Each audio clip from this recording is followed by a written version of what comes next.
We wanted to have like a song that would be the perfect tempo that would get the people jumping up and down.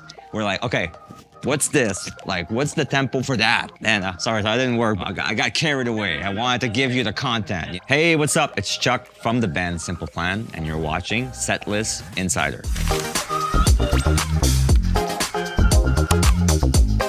I have heard of Setlist.fm. I actually have used it sometimes when I create the set list because I am the set list person in the band. It's one of the things that we use to keep track of all the songs that we play and what we've played in different cities. I'm ready.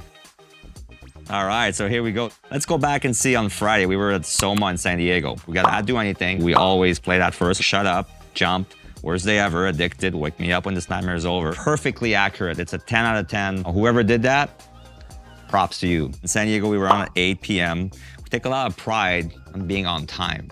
We're not trying to pull any Axl Rose over here. Like, we run a tight ship. And one of my favorite on the new record is called Iconic.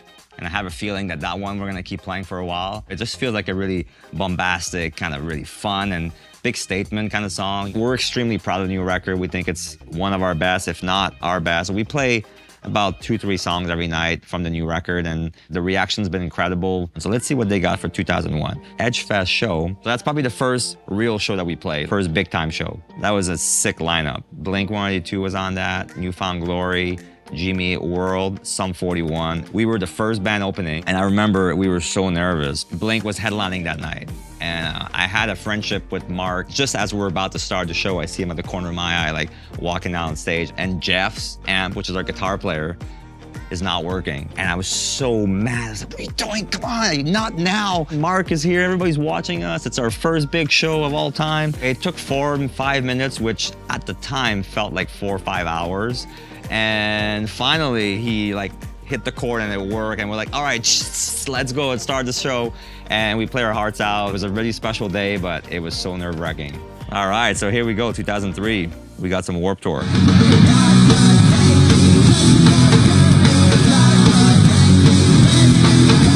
Every year we try to do 5-6 shows.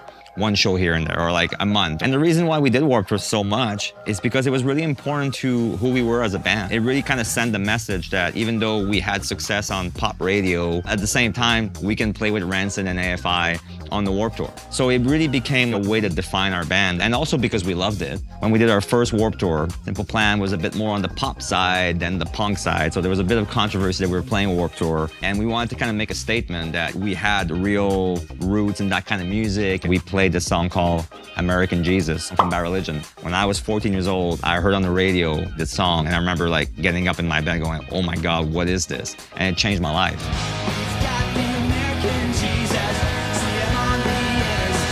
Before that, we were playing grunge, Pearl Jam kind of music, and then when I heard that song, all of a sudden, like, it was all punk rock. So it was kind of like to pay homage to that. And we played the whole Warped Tour. It definitely created like a big reaction. People had some strong feelings about it, but I think we did a very good version of it. Still to this day, it's one of my favorite punk rock songs. We love being in movie soundtracks. And we always felt like if we're creatively involved in something, then it's gonna be cool and our fans are gonna love it. We did this song for Freaky Friday. We did a cover of the Turtles, Happy Together. For a long time, we've played that in our set. Apparently, it's the song that we covered the most. The song Vacation, the only place where it's been released is part of a soundtrack for a movie called New York Minute with the Olsen twins.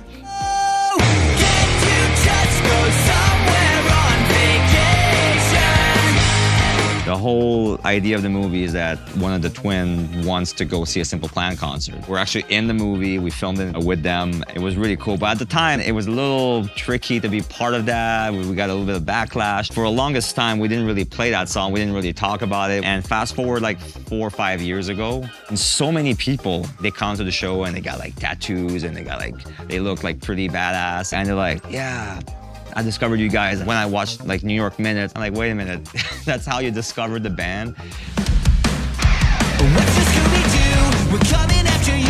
You're gonna solve that mystery. Yeah, that ScoobyDoo song. So we did that in 2003. So the band was not really big at all yet. Somehow we got a call from a record label saying, hey, would you guys be interested to play the theme song for What's New Scooby-Doo? We did all the arrangement, all the guitars and the drums. It's really like us. For the longest time, it really didn't do much. We didn't really hear about it. It didn't really like connect with our fan base or anything. But then this Scooby-Doo thing started to blow up on TikTok. Like the Gen Z kids, they love What's New Scooby-Doo. They think it's like, I'm gonna sound old, but they think it's really lit. They think it's a bop. And the moment we started playing it live, man, the reaction is just insane. Now it is a staple of our set list and we will play it forever. How do you guys gauge what makes the set list and what doesn't make the set list? Yeah, it really sucks to be a band with 6 albums and 20 years of career and try to make a set list. It's really challenging. At the same time, on the flip side, it really gives you like a set list that's so punchy, like every moment is special and there's no like filling time at all. There's a resurgence of our style of music, of pop punk right now. And our shows are getting bigger and bigger and the band has more profile than the last 10 years, so we're really grateful for it. Thank you so much for watching. If you're curious about what we're playing live, just go to setlist.fm and you'll have it all.